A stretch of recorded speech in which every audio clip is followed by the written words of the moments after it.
Wondering what's next in your business or personal life? Welcome to Success to Significance, Life After Breaking Through Glass Ceilings, a podcast dedicated to helping you with all of life's challenges, discoveries, and opportunities. Whether you're seeking a new career, retirement, or simply wanting to make an impact in your community or the world. Join Jen Duplessis and her guests as they explore how to start, what to do when you're in the thick of a change or growth, and how to leave a mark in this world after breaking through your next achievement. You are moments away from the aha you've been seeking. Hi, everyone, and welcome back to Success to Significance. This is your host, Jen Duplessis, and I have a wonderful guest with me today, Mr. Alec Stern. I want to take this opportunity to read a little bit about his bio, which is long, by the way. He's done a lot of things. You've done a lot of things, Alec. But let me see if I can condense it just a little bit so that everyone knows some context of who you are, and then we will dig in.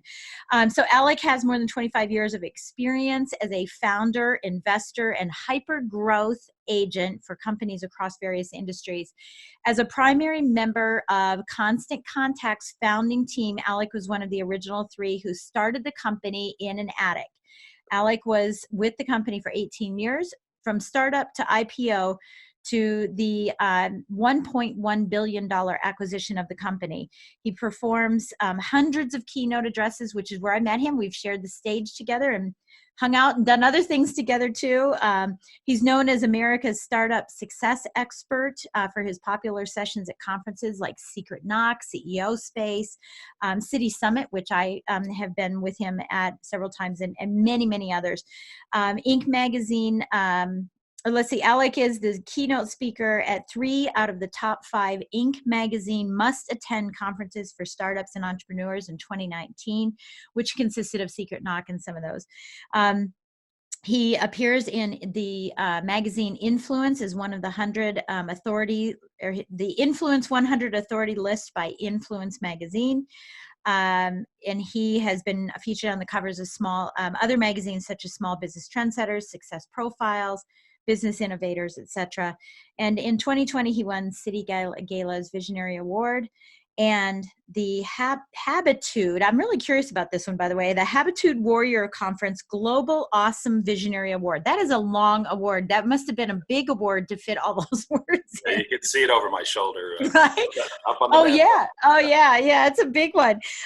So he's one of the Northeast's most accomplished entrepreneurs. He is a limited partner in Boston-based G20 Ventures. He is also an angel investor, and one of the things I really love about you is that you're an accomplished drummer, and that you've had the opportunity to play with Toby Keith's house band in Vegas. And I know that there was an event that we were at together, and you were going to be featured, and I think I had a meeting or something. I couldn't go and see, and that's when I first learned that you were a drummer. And I said, "Oh, how fun is that?" So anyway, I didn't get a chance to see you, but I'm sure I will. But I just want to say thank you so much for taking time with us today to share your story. So obviously you've had lots of success, and as we talked before we went live, I know you in that realm, right, of success, and and just sharing, I don't know, real fun things that we've shared together, like the watches we bought, right? Craig's watches that we bought. But I see you as, someone who's such a giver. And, and that's the first thing I think of when I think of you, Alec, is you're just such a giver to people, and you're very humble about it as well. And I appreciate that. And so I know that this may be uncomfortable, or maybe not, for me to ask you to tell us about your story. So I just want to hear a little bit about the early years of Alec, and where were you brought up, and, what brought you to this point that, is everything before the attic, right? Yeah, no, I appreciate that. Certainly that was a great intro. I definitely appreciate that. So my journey began, I was born in Boston. My mom was from Boston. My dad was from New York. So we were living in Connecticut at the time. They were. My mom came back up to Boston to have both my sister and I separately. And so I lived in Boston for 5 days, and then moved to Connecticut, where our house was, and lived there. Went on to live 13, I guess, moved to New Jersey. I went to Syracuse for college, and then I came to Boston after college. And since I was 8, we had cousins up here who would visit. I said, since 8 years old, like, I'm going to live in Boston someday. And so I followed through on that kind of right out of college, and broke away from everyone, and came up here in Boston, where I am now, to start my journey. Yeah. When I was, there were a lot of things that, I had a lot of things that I had to overcome. So from the age of 3 to about 5.5, I was in and out of Children's Hospital up in Boston, even though we lived in Connecticut. I had a hip disease, and so I wasn't allowed to walk. I had to be in a wheelchair, braces, crutches. Wow. Yeah. And the way they treated the leg hip Perthes disease back then was limiting any kind of mobility, for fear that it would do damage to the hips, which was a lack of blood flow for growth, and they just wanted you to be sort of sedentary.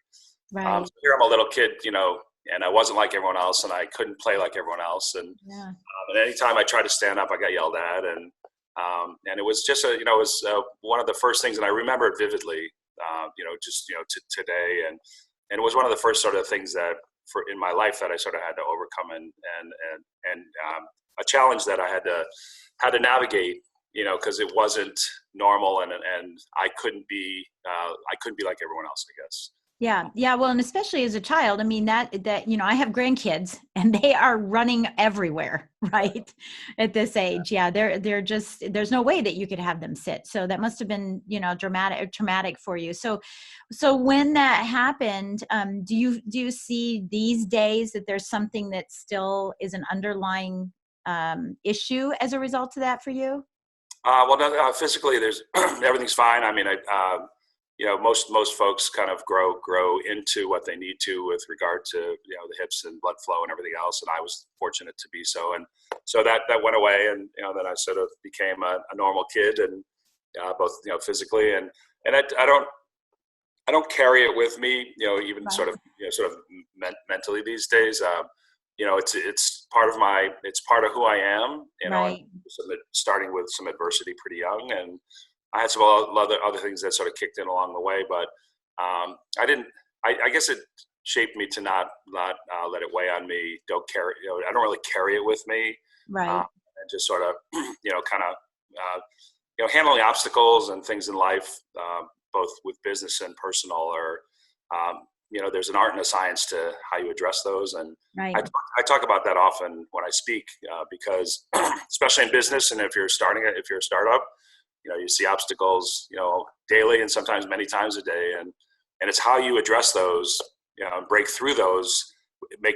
That's what will make the difference from you succeeding or not. Yeah. Yeah. So at least you carry that. And I know that, you went to school, right? You went to college. And so what was your degree? So I was at Syracuse University, and I had a degree in business and marketing. Okay. And I wasn't just kind of growing up and stuff. My mom was an entrepreneur, and she had her own small business, and I often got pulled in to do things with her. She was an event planner, and also did a lot with all the kind of promotional items and customizing things for different events. And so I would get woken early on a Saturday morning as a teenager to get dressed up and put a bow tie on, or go do something for her often. And my dad was very successful in intimate apparel as a designer, and led the designs for many companies. But he wasn't really sort of present. He traveled a lot, and just he wasn't really there much for us. And they ultimately split when we were older. And but so I bet your mom really taught you a real strong work ethic, though. yeah, I mean, they both did. In fact, I saw in my dad, because he was definitely a workaholic, that I didn't want to go into business because I saw how hard he worked. So initially I thought I'll go to college and go, my major was sociology, and I did it for a semester. And then I said, this isn't really for me, and switched into business school. Right. But I honestly was, I'd seen it in a way that I didn't want it. Although I saw my mom, and how she really sort of had the drive and and the success, working as her own sort of boss. But for me, when we were kids, if there's something you wanted, you had to work, go make some money and get it yourself, and so I was an entrepreneur at 8, 9, and 10, mowing lawns, shoveling driveways, car detailing, waxing, washing, whatever, all odds and ends for the neighborhood. And did that all the way up through, when I went to college. So I learned to, if I want something, I got to go get it. Yeah. Yeah. And so you have that drive, in your DNA. I mean, it really just becomes, part of your DNA. And I think that's, as we're recording this, we're right in the middle of the coronavirus. Well, we don't know if we're in the middle, right? We could be in the very beginning. Not quite. The very beginning. Yeah. And our governor last night shut us all down until June 10th. We are now confined until June 10th in Virginia.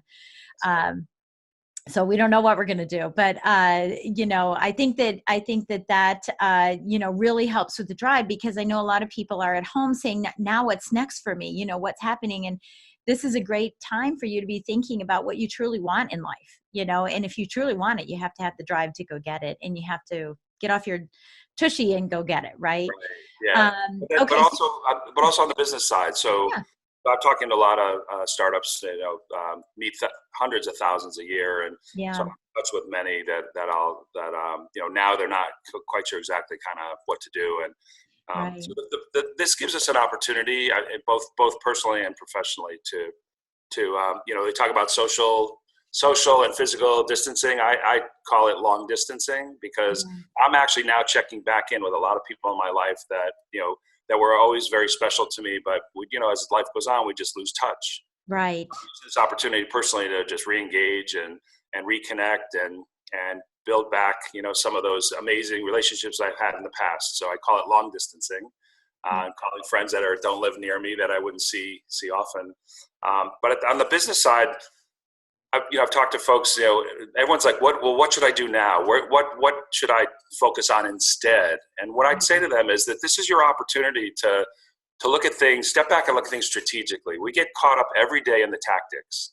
So people are doing their day to day, and you get on that hamster wheel of doing things tactically and trying to build your business and have success.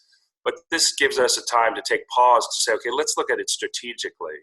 And we, with several that I've been on the phone with, and we've had video conferences and so forth, we've had breakthrough moments on stuff within their existing business for, staying in the lane that they were in, but maybe just shifting over a little bit and finding an opportunity. And so that's been really rewarding for me to assist in helping them see that. But I think, people taking time now to look at things, more strategically. And so getting back on their vision and how we're going to get to that vision, and not be so caught up on what they're doing day to day. Yeah. And I think that's really important too. The law of polarity, right? Is that we're all, not we're all, but many people are stuck in, fear versus, freedom, right? Or, the scarcity versus success. And so if we look at everything that we're experiencing in our businesses and see, say, what is the polar opposite of this? And how could I look at that strategically, to accomplish it? And I know I've had to do that too. Both of us are speakers. We're on the road all the time, speaking all over the country and all over the world.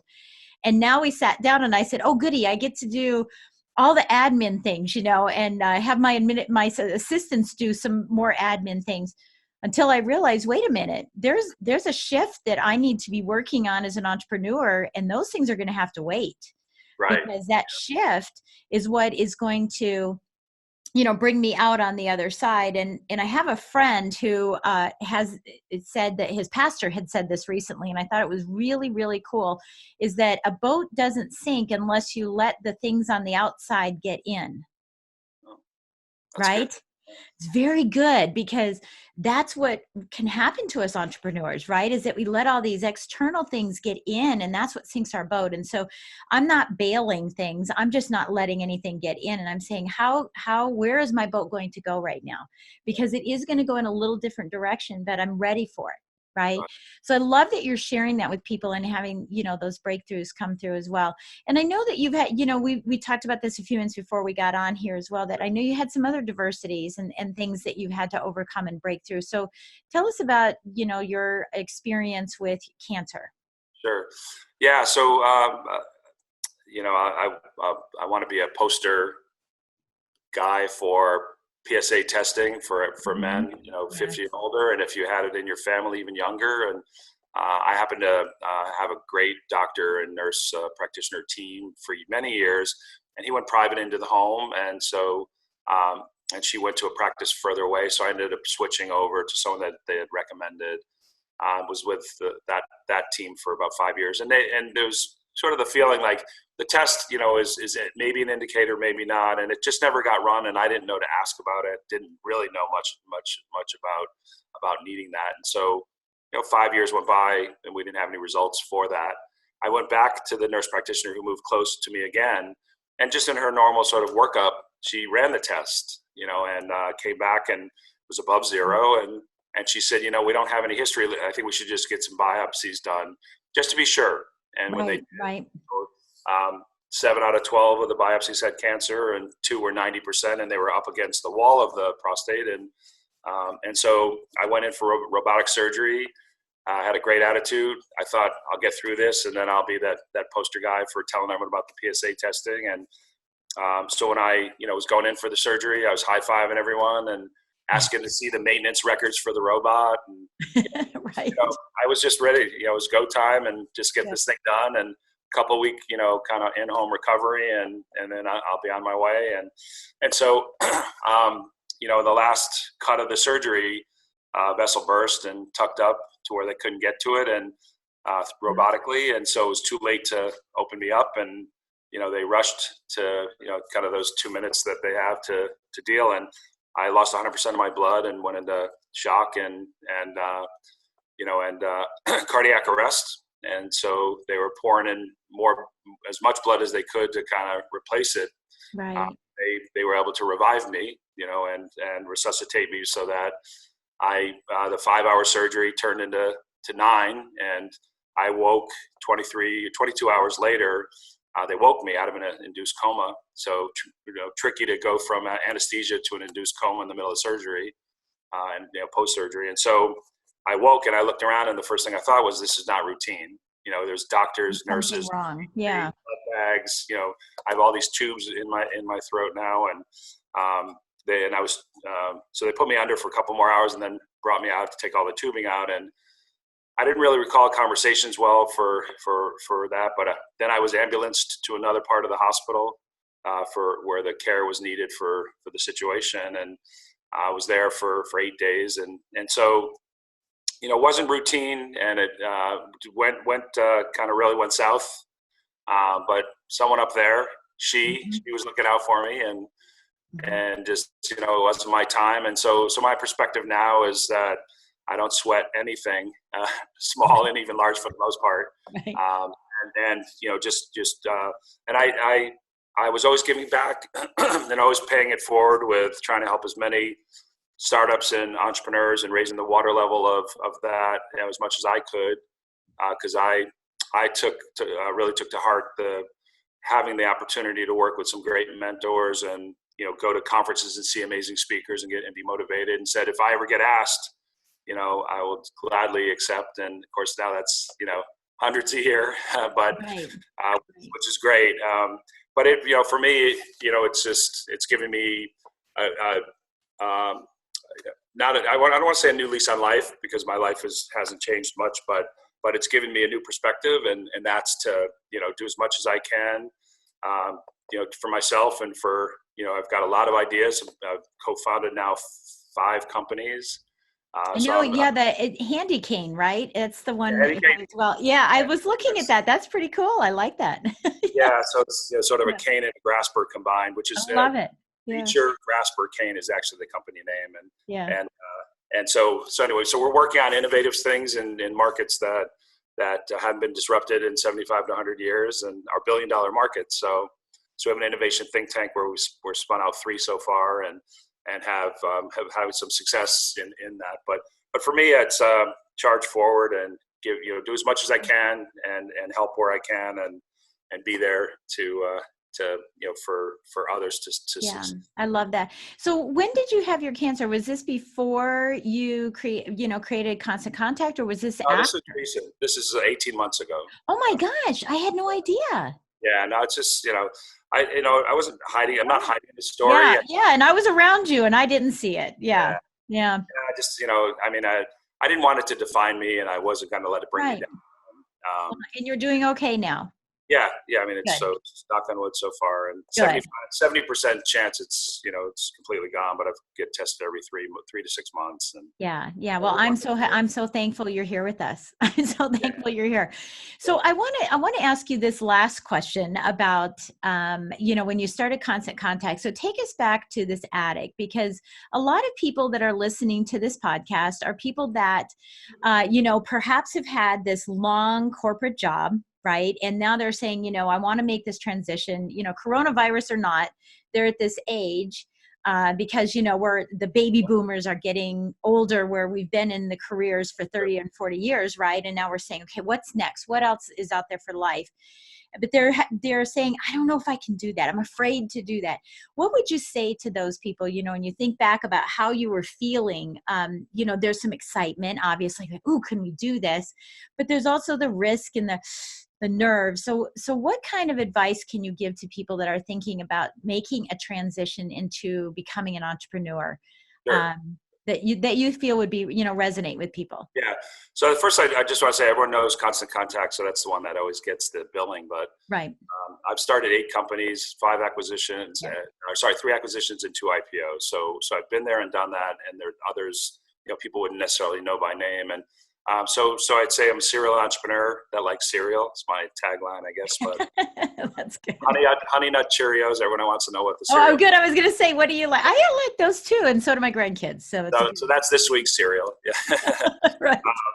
But so I'd step back from the question just for a second and just say that on any day, week, month, we're all experiencing products and services.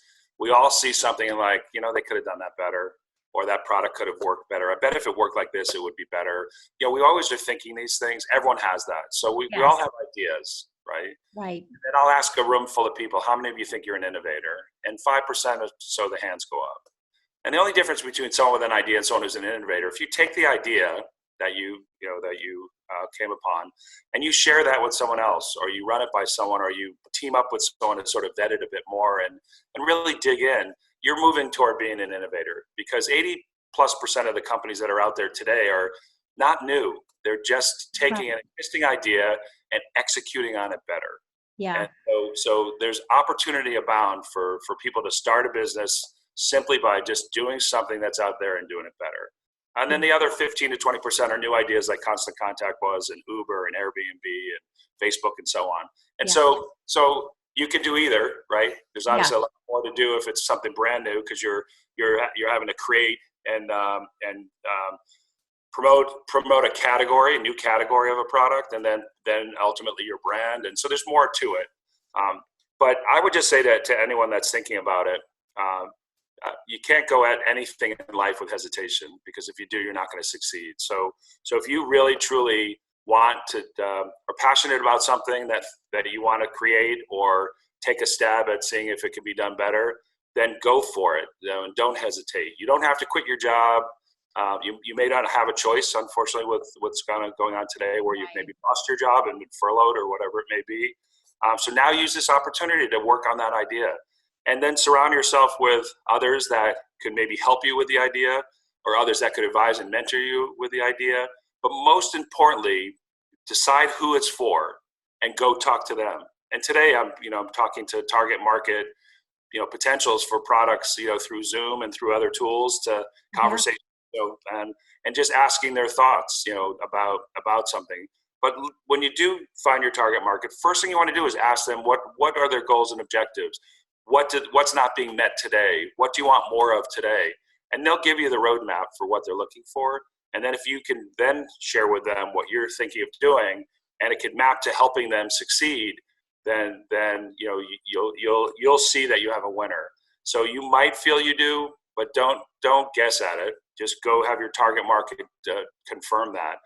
And I would say to some folks I hear it all the time, well, I was that target market customer before, so I know what they need, because it changes every day. And I would just say, get out of your own vacuum and your own bubble, and go talk to people, because you need today's feedback from that target customer, because it does evolve and change. And there's many things like we're seeing in the environment and and society and and all kinds of things that are hitting us that will change perspective. So I would say get out there and do that. And I've always been one to, I'm an idea guy. So a week doesn't go by, I don't have a couple of ideas.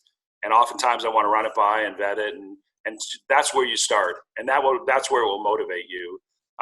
When we started Constant Contact, we heard so many no's, like no one's gonna use email, as a marketing tool.